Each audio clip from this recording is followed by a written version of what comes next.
Et tout de suite, on accueille l'invité d'André Berkoff, Thibaut Kerlierzin, consultant en stratégie d'intelligence économique, diplômé de l'école de guerre économique et de l'école des hautes études en sciences sociales, et auteur de ce livre qu'il nous présente, Soros, l'impérial, c'est publié aux éditions Perspectives Libres. Oui, et il y a exactement 15 jours, moins de 15 jours, pardon, une pétition visant à désigner George Soros comme terroriste a été signée par plus de 70 000 personnes.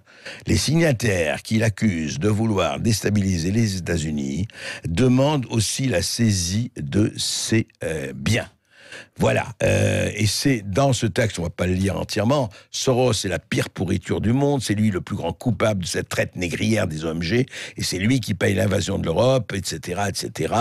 Mais voilà, une pétition qui vise à désigner George Soros comme, effectivement, comme terroriste. Et d'ailleurs, il dit, George Soros livre une guerre politique, il faut saisir tous ses fonds personnels, etc., etc.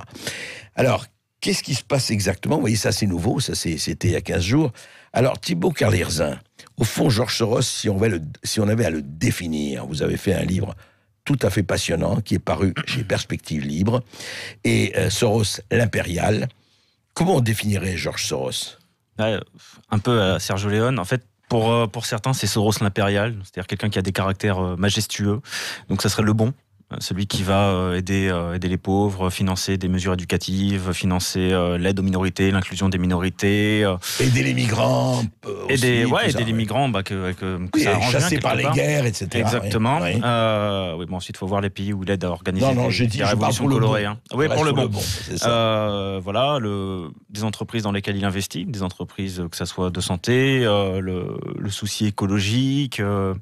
Donc là, ça serait le bon côté. Et William Bourdon, par exemple, dit mais Soros, il finance des révolutions démocratiques, ce qu'on appelle des coups d'État. Donc ça serait, vu du bon côté, ce sont des révolutions démocratiques.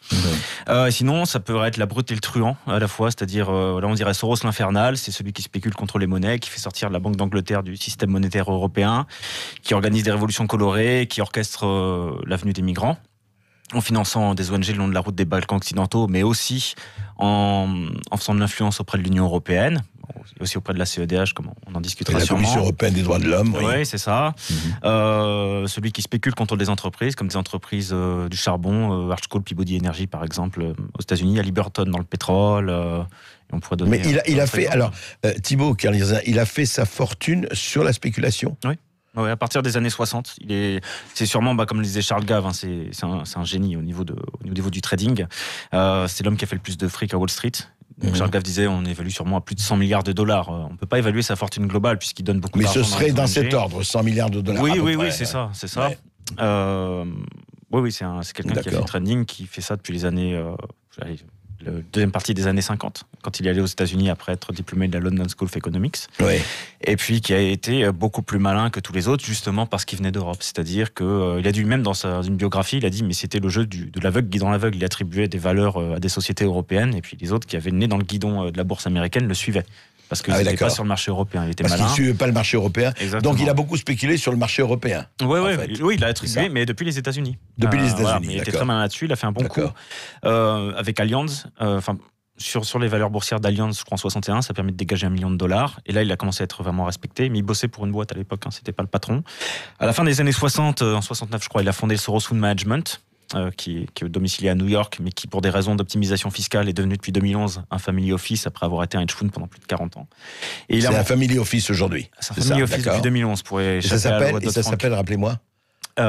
Soros, non, mais le Soros Fund Management. Soros Fund Management. Oui. Et il a monté le Quantum Fund aussi, je crois en 71, qui était aux Antilles néerlandaises et aux îles Caïmans pour éviter d'avoir. Ça s'appelle des paradis fiscaux. Exactement. Voilà. C'est la figure des paradis fiscaux, et ce qui lui a permis aussi, à l'époque, d'accroître son influence et d'avoir un carnet énorme, puisqu'il n'y avait pas d'Américains qui étaient autorisés de mémoire dans ce Quantum Fund, qui avait pas mal de filiales à côté en plus, mais c'était des gens qui venaient soit d'Europe, soit du Moyen-Orient, soit d'Asie. Donc lui était le seul américain, hongrois américain, et ça lui a permis d'avoir accès à un carnet d'adresses énorme qu'il a constitué année après année, et à un max de pognon sans que les autres Américains puissent y avoir accès. Mais alors, ce qui est tout à fait fascinant, c'est qu'il a donc entrepris, et aujourd'hui, on n'a pas le chiffre exact, mais la fameuse Open Society, donc la société ouverte de George Soros, ça dit bien ce que ça veut dire, c'est-à-dire libre circulation des hommes, des marchandises, la démocratie mondiale, la gouvernance mondiale, etc. C'est ça, en tout cas, son but avoué. Oui, c'est ça. En fait, il se prend pour un héritier de Karl Popper, qu'il a eu comme professeur. Philosophe. Hein. Ouais, bon, il avait soumis ses écrits à Karl Popper. Karl Popper a dit que c'était d'un niveau globalement médiocre. En fait, c'est le truc de Soros, il est très mégalo, et je pense que il se prend pour un philosophe, mais non, mais il se prend pour presque l'égal de Dieu. En fait, il le dit. Il y a plusieurs citations où il est franc là-dessus. Hein. Il dit qu'il est clairement mégalomane. Mais en fait, il est. Non, mais l'idée, c'est quoi? C'est vraiment la société mondiale. C'est quoi la société ouverte? Si on avait la société ouverte, ça serait c'est un autre nom du progressisme, si vous voulez. Donc la religion du progrès, mais sans se dire qu'avant c'était peut-être mieux. Un peu tous les travaux qu'a fait Michéa. Quand Michéa, par exemple, critique le progressisme, il pourrait mettre le nom de Soros à côté. C'est-à-dire tout ce qui est une destruction des montages normatifs arbitraires, c'est-à-dire la famille classique, les traditions, les frontières, un certain encastrement de l'économie, ce contrôle public. Voilà. Vous voulez dire la renationalisation, la relocalisation, il déteste ça, pardon. Lui, c'est délocaliser. Ah non, ça dépend. Ce qui peut servir son business, il aimera. Voilà, il ajustera. Par exemple, pour prendre l'exemple du charbon, il a dit oui, le charbon est une balle fatale contre le climat. Level Bullet, il disait. Ouais. Et quelques années après, il investit dans le charbon une fois que oui, c'est ça. D'un côté, il investit chez les écologistes, et d'un autre côté, dans le charbon. Ouais, c'est parfait, ça. Voilà. Puis ça dépend de ses intérêts. Oui. On en parle, on continue à en parler après ceci. Sud Radio, c'est vous qui en parlez le mieux. Je me régale d'entendre tous les jours des débats où tout le monde peut s'exprimer. Sud Radio, parlons vrai. Pendant l'anniversaire Cuisine Plus, vous allez rendre jaloux les autres. Tous les autres. En mars, Cuisine Plus vous offre jusqu'à 5 électros, garantie 7 ans. Cuisine Plus, sortez des standards. À partir de 3 000 € d'achat de meubles selon barème progressif. Voir conditions en magasin et sur cuisineplus.fr. Bricoman, un chantier bien mené passe aussi par le bon outil. Surtout s'il est au meilleur prix. Voilà pourquoi Bricoman vous propose jusqu'au 14 mars la meuleuse Metabo diamètre 125, 750 watts à 49,95 € au lieu de 59,90 €. Le meilleur prix pour construire, rénover et s'équiper. Bricoman. Retrouvez toutes les offres des 7 jours de la rénovation en magasin dépôt. Conditions, bricoman.fr. Sud Radio. Dans le Gard. À Alès, sur 95 FM. C'est le Leclerc Live. Les jeunes Français passeraient plus de 2 heures par jour sur Internet sur leur mobile. À ce rythme-là, les portefeuilles déclarent forfait. Pas forcément. Avec l'offre Réglo Mobile de Leclerc, c'est 50 gigas d'Internet par mois, appels, SMS et MMS illimités à seulement 9,95 € et sans engagement. Tout ce qui compte pour vous existe à prix Leclerc.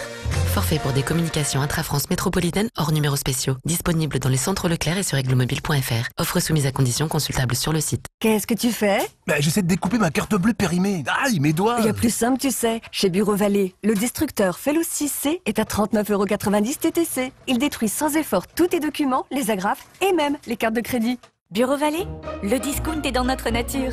Offre valable jusqu'au 14 mars 2020, magasin participant sur le site Bureau Vallée. Bon chérie, on y va là, on va être en retard. Oui, 2 secondes. J'efface cette toute petite tache du pare-brise de ma Sandero neuve. Mais ça fait 5 minutes et y a rien du tout. Oui, mais j'aimerais qu'elle reste parfaite. Hein. Oui, mais là on va être vraiment très en retard. C'est bon, j'arrive. Attends, juste cette dernière petite marque.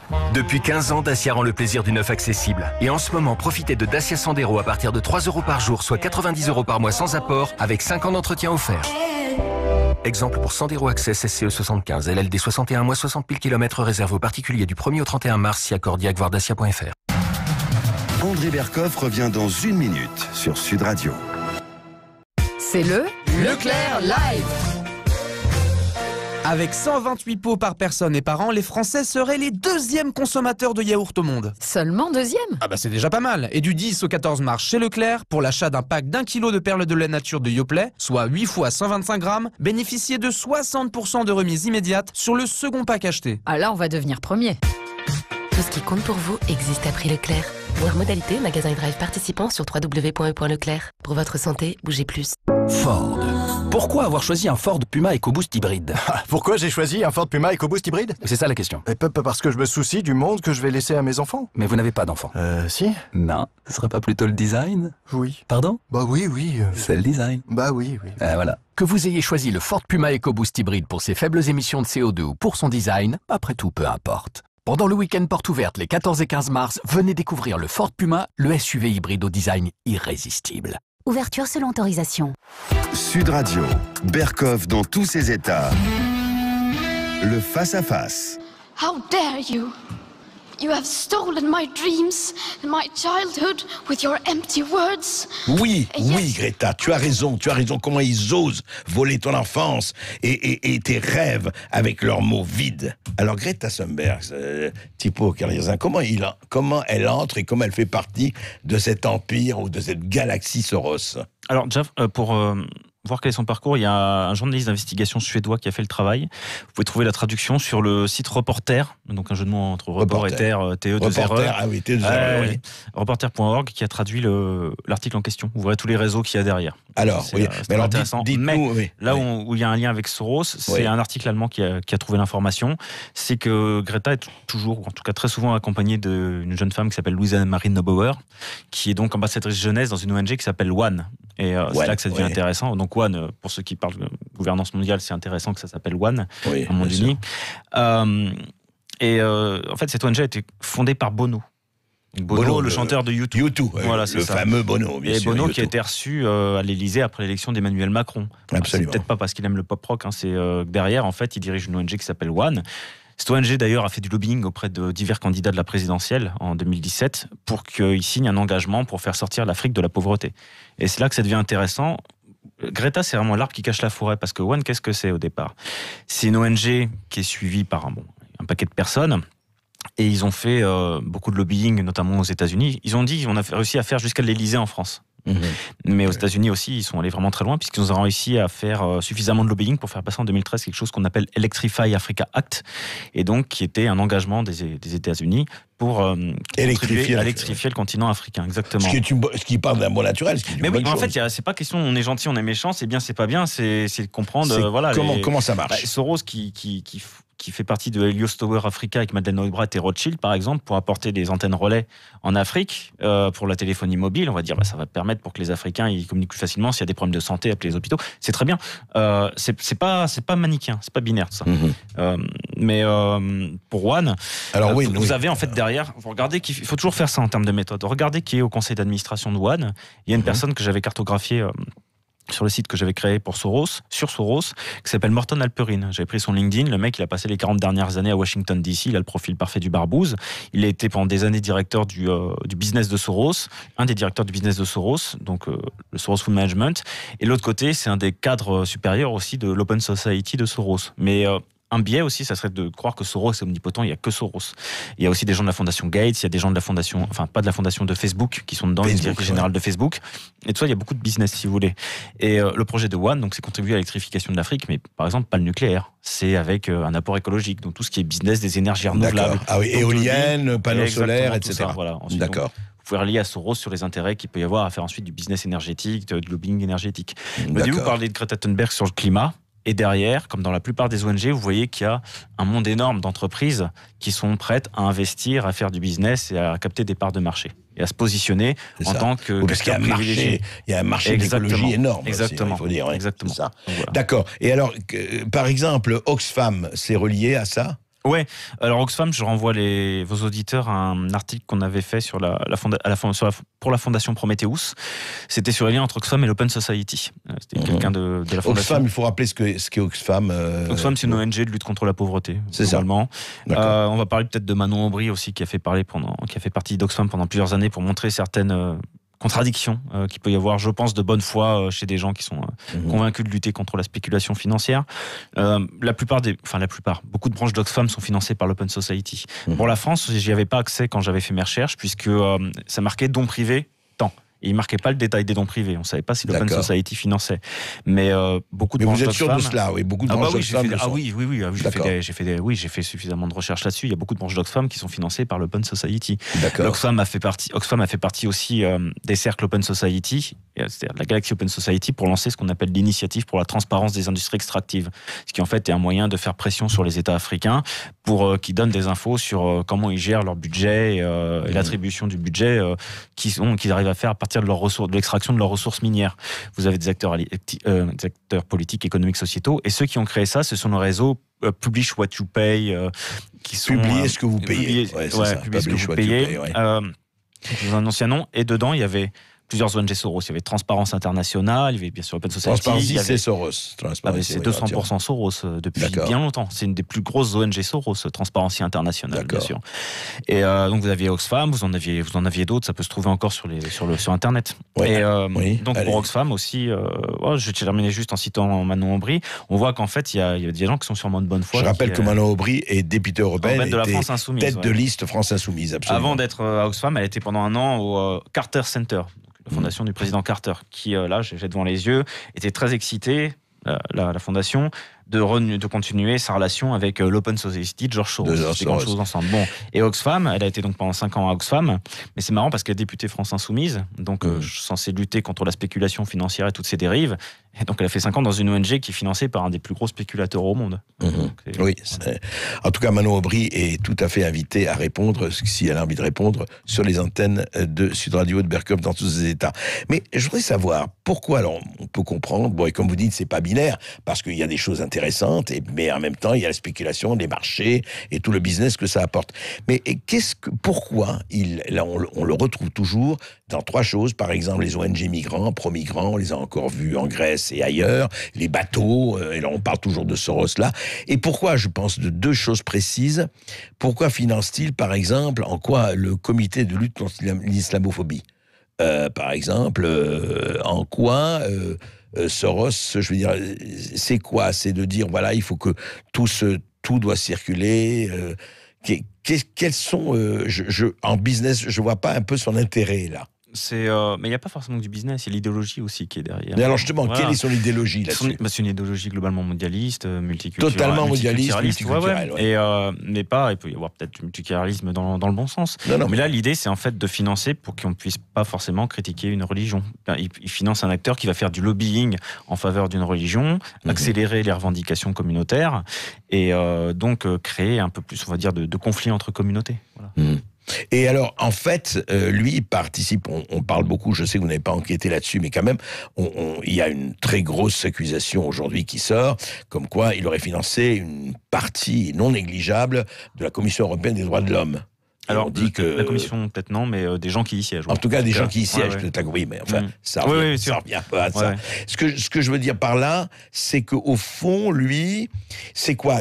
Son idée, c'est un peu de faire un gouvernement mondial et d'en être le président ou le Premier ministre. C'est quoi son truc? Parce que vous dites qu'il est mégalo, il l'a dit lui-même d'ailleurs, mais quoi, il veut en fait faire un monde où il n'y a plus de frontières, où il y a toutes les cultures, où tout se vaut, c'est quoi? Enfin, on comprend pas très bien là. Oui, c'est quelque chose comme ça. C'est quelque chose de cet ordre-là. Voilà. Ouais. Ensuite, il faut juste partir du fait que c'est quelqu'un qui a fait énormément d'argent, qui a ses idées, comme on a tous nos idées, qui, même s'il le fait de manière cynique, des fois il met ses idées en avant, c'est plus pour du business, bon ça c'est, on s'en fout à la limite, mais c'est juste qu'il a les moyens, c'est quelqu'un qui a les moyens d'acheter l'imposition de ses idées, tout simplement. C'est ça. Voilà. Et il le fait par divers canaux, politiques, économiques, sociétaux, et c'est tout. Globalement, il y a pas c'est pas très complexe à ce niveau-là. Non, voilà. C'est vrai. Non, mais je veux dire que c'est assez rare qu'il y ait quelqu'un qui arrive à faire tout ça, parce que je ne vois pas d'équivalent aujourd'hui. C'est un des premiers. C'est pas le premier à faire une branche, enfin, à faire un duo business et puis ONG. Il y a un Américain dont le nom m'échappe, qui l'a fait au début du XXe siècle. Oui. Mais à le faire de cette ampleur, avec cette intelligence et avec autant de réussite, on va dire, c'est le premier. L'Open Society, elle est née en 79. Vous regardez la fondation Gates, Gates c'est plus riche que Soros. Il a investi surtout dans la santé, Gates. Mais il a financé des révolutions. C'est aussi un levier, en fait. Il y a pas... Faire gaffe, Soros, c'est pas une personne. Moi, je dis c'est un label, c'est un réseau, c'est une galaxie, mais c'est aussi un outil. Ça va être un outil d'autres intérêts qui seront peut-être pas autant visibles, mais qui vont dire, bon, bah, toi, Soros, tu vas faire ci, tu vas faire ça. Donc les révolutions colorées, par exemple, c'est pas Soros qui se dit je vais faire des révolutions colorées dans un pays. Il y a d'autres logiques géopolitiques. Bien sûr. Mais enfin, il est quand même, jusqu'à présent, bon, il a 86 ans, je 90. crois. 90 ans, voilà. Bon, il reste le Deus ex machina, mais la fondation Soros va évidemment lui survivre. Enfin, on va voir, hein, ça c'est pas sûr. Il n'y a pas d'évidemment, ça dépend. Il a déjà son dauphin, c'est son fils qui s'appelle Alexander, qui est un trentenaire.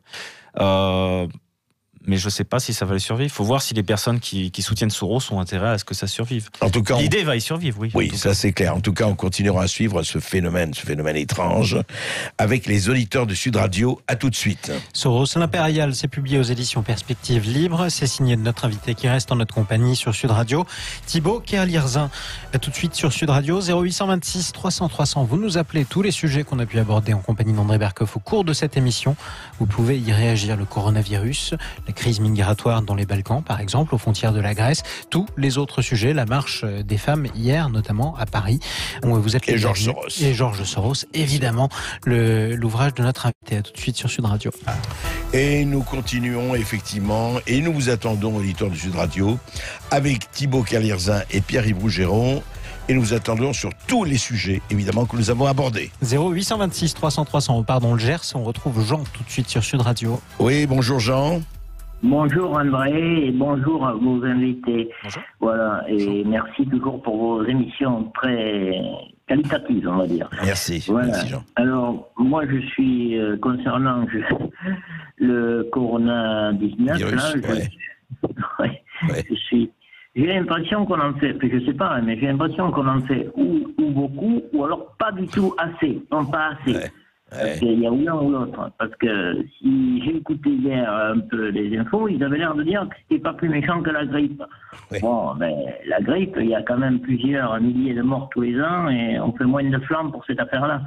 Donc je suis un peu surpris de voir tout ce qui se passe. Est-ce que les gens qui dirigent ce pays n'ont pas des choses à cacher ou ne veulent pas nous parler? Je sais pas. Ouais.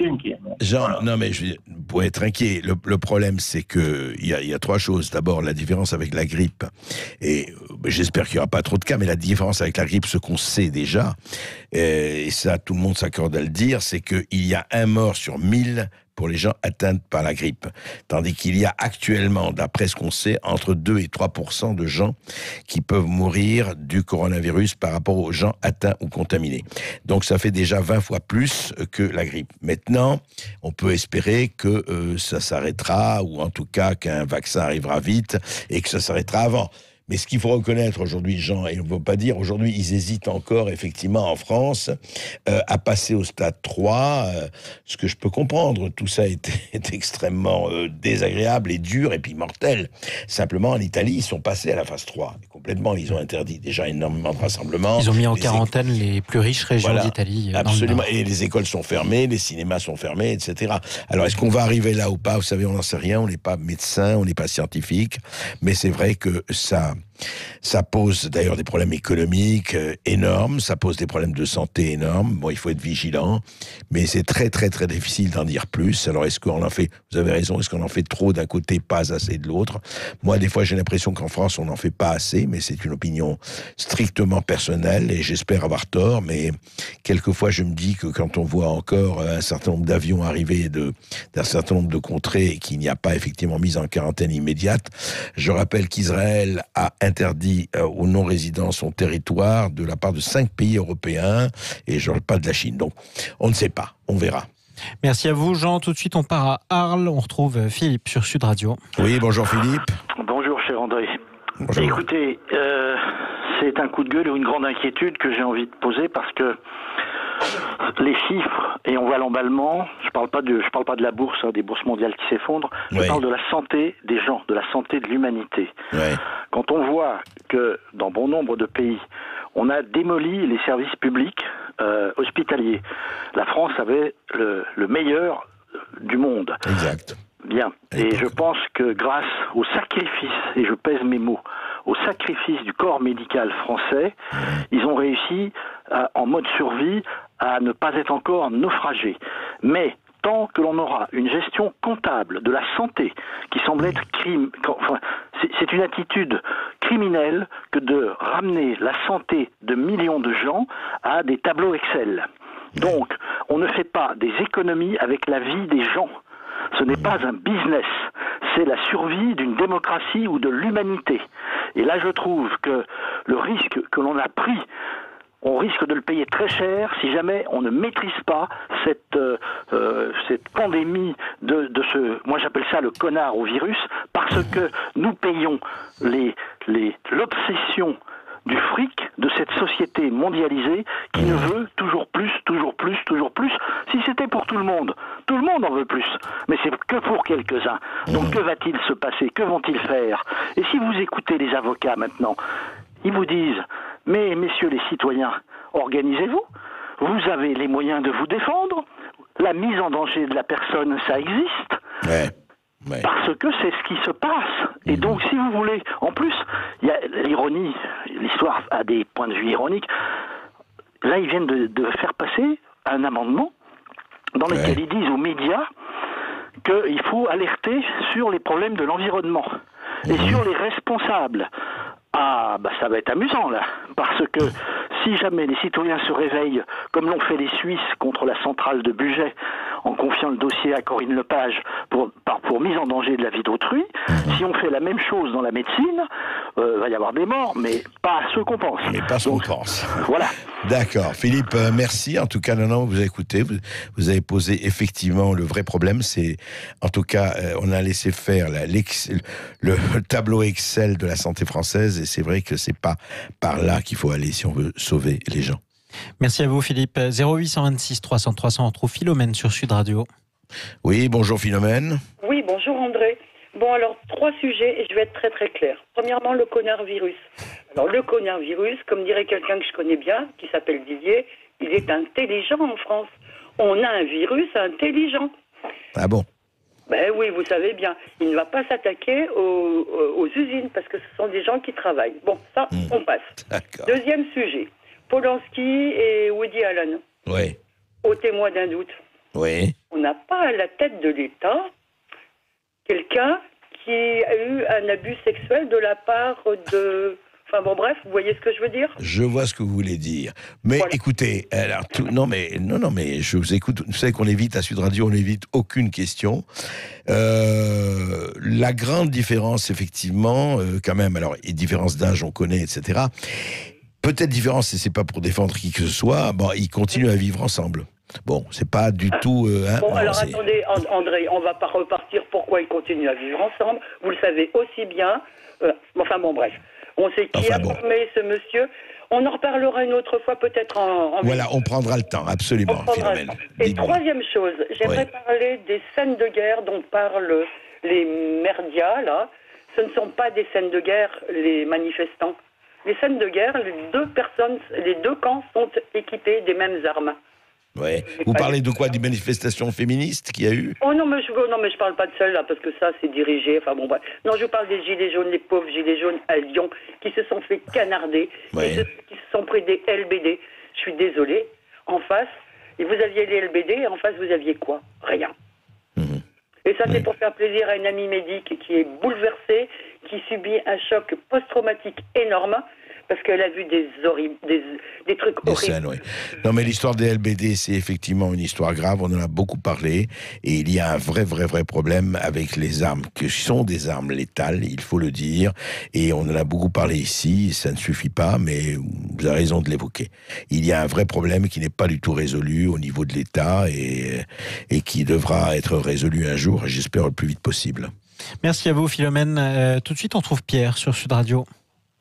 Oui, bonjour à André et à toute l'équipe. Bonjour Pierre. Alors juste, moi je voudrais revenir sur cette histoire de l'expédition de 17 tonnes de matériel à destination de la Chine. Ouais. Il faut savoir aujourd'hui, de sources sûres, que les urgences dans tous les hôpitaux français elles sont au bord de la rupture. Elles étaient déjà au bord de la rupture avant le coronavirus, mais elles le sont encore plus aujourd'hui. Qui manque de masques, il faut le dire. Donc aujourd'hui, alors je pense qu'ils vont très rapidement, comme en Italie, manquer de matériel respiratoire. respiratoire. Et moi, j'aimerais savoir, en fait, maintenant, hein, avant que cette affaire ne devienne comme le sang contaminé, c'est-à-dire qu'on trouve pas ou qu'on cherche pas à trouver les responsables. Et comme on dit en Italie, où ils ont à choisir entre un type de 40 ans et un type de 60 pour savoir qui ils vont intuber. Donc aujourd'hui, qui a décidé de cet envoi de 17 tonnes? Quel est le décompte exact de cet envoi de 17 tonnes entre les matériels respiratoires, les masques, etc. Donc la chaîne de décision. Est-ce qu'on l'a prélevé sur le stock stratégique? Il y a un rapport du Sénat qui a été fait il y a une dizaine d'années qui expliquait en fait toutes ces questions et qui donnait des chiffres précis. Donc là, il faut que les médias, les citoyens s'en emparent, parce que je vois très bien le système encore une fois s'effondrer, mais il y a de la désorganisation, il y a un historique, mais il y a aussi des décisions récentes qui vont aller dans ce sens-là, malheureusement. Et des recherches de responsables. Mais je voudrais une chose, Pierre, en tout cas une information que nous ont donné des médecins. En 2011, il y a eu un plan, c'était bien avant le coronavirus, etc. En prévision d'épidémie ou de pandémie, il devait y avoir un stock extrêmement important de masques et de gel et autre chose en 2011. Eh bien, ils se sont aperçus là, à cette occasion, que rien n'avait été fait. Voilà, donc écoutez Pierre, c'est effectivement quelque chose, comme on dit, en cours. Et puis on espère, qu'est-ce qu'on peut dire d'autre? On espère que ce sera au moins jugulé, ou au moins en tout cas limité par rapport à ce qu'on peut attendre. Mais ne soyons pas apocalyptiques et ne soyons pas collapsologues. Pierre-Yves Rougeron, vous avez publié le livre, et je vous en félicite d'ailleurs, le livre de Thibaut Kerlirzin, donc dans votre maison d'édition Perspective Libre. Et si vous aviez, vous, à définir effectivement Soros et sa stratégie, on en a parlé un peu hors antenne, c'est quoi alors la stratégie de Soros? C'est vrai, c'est quoi? Il fait un empire, bon, il y a Bill Gates, il y a effectivement Facebook, Mark Zuckerberg, et Soros, c'est quoi? Soros est un homme qui a réussi à idéologiser en apparence un combat financier et politique. Il s'est drapé dans les idées, alors que son idée n'est pas ni philosophique, ni quoi que ce soit, elle est juste tactique. L'anticorruption sera, parce que c'est les oripeaux du bien, la meilleure manière de purger ses différents adversaires politiques, et dans le système de panoptique, pour parler comme Bentham, c'est-à-dire dans le système de surveillance généralisée, que l'anticorruption, qui peut être une excellente chose, le problème n'est pas là. Mais avec les meilleures intentions, on peut faire les pires crimes. L'anticorruption fait un système de surveillance généralisée. Or, le point faible de toute caméra de surveillance, c'est ce qu'on appelle l'angle mort. Soros est l'homme qui se tient dans l'angle mort. C'est pour ça qu'il a avant tout des ONG contre la corruption, qui d'ailleurs ne le mettent pas en cause, et qu'il peut accuser à peu près n'importe qui, à tort ou à raison, et souvent à raison, il faut le reconnaître. Oui. Il a des bons combats, mais ce que vous êtes en train de dire, si je résume, vous êtes en train de dire, il a fait de l'anticorruption quelque part un business. Un business et une arme. Et une arme. Parce que un business d'abord, et une arme pour sécuriser ses autres business et ses plans idéologiques ou politiques réels pour ceux qu'il a. Parce que je pense qu'il demande beaucoup de retour sur investissement quand même. Alors juste un mot, Thibaut Kerlirzin, par exemple, pour résumer, nous avons eu en fin d'émission, on peut dire que par exemple c'est intéressant, il subventionne et finance énormément d'ONG écologiques pour le ATER, etc. Mais il investit dans le charbon. Oui, il a investi dans le charbon, il investit, il désinvestit, il réinvestit. Oui, il spécule dans le charbon. Oui, c'est le cours de la bourse. Et dans les éoliennes aussi, est-ce qu'il spécule dans les éoliennes? Non, les éoliennes, je ne crois pas. Non. Donc, c'est intéressant. C'est une espèce de mélange de Dr. Jekyll à le Mr. Hyde. Mais complètement. C'est ça. Oui, dans tous les domaines. Il a le camp du bien, il a des bonnes causes, il faut le dire, il y a des bonnes causes, mais en même temps... c'est l'intérêt qui est derrière, c'est le pourquoi de la bonne cause. Alors la personne qui sort de la pauvreté, elle ne se demande pas est-ce que mon mécène c'est un connard ou pas. Elle est contente, mais à un autre niveau, oui, faut s'interroger dessus. On peut dire ça, oui, c'est ça. Et oui, d'ailleurs, il faudrait faire un livre, L'enfer est pavé de bonnes intentions. Hein. C'est ça. Merci. Il n'y a pas que des bonnes intentions de sa part, en l'occurrence. Oui, sûrement. Merci Thibaut Kerlirzin et merci Pierre-Yves Rougeron. Merci Thibaut Kerlirzin. Je rappelle la référence de votre ouvrage Soros, l'impérial. C'est publié aux éditions Perspective Libre. Merci à vous, à tous les deux d'ailleurs, d'être intervenus sur Sud Radio. Merci à Pierre-Yves Rougeron également, qui est l'éditeur précisément de Thibaut Kerlirzin. André Berkoff revient demain à midi en direct dans tous ses états sur Sud Radio. Il n'aura pas le coronavirus. C'est une chose qu'on vous promet. Il sera là. Comme nous tous, on continue à mettre en place nos gestes barrières. La suite de votre journée sur Sud Radio à l'écoute des clés d'une vie de Jacques Pessis qui reçoit aujourd'hui Stomy Bugsy. Belle journée à vous sur Sud Radio.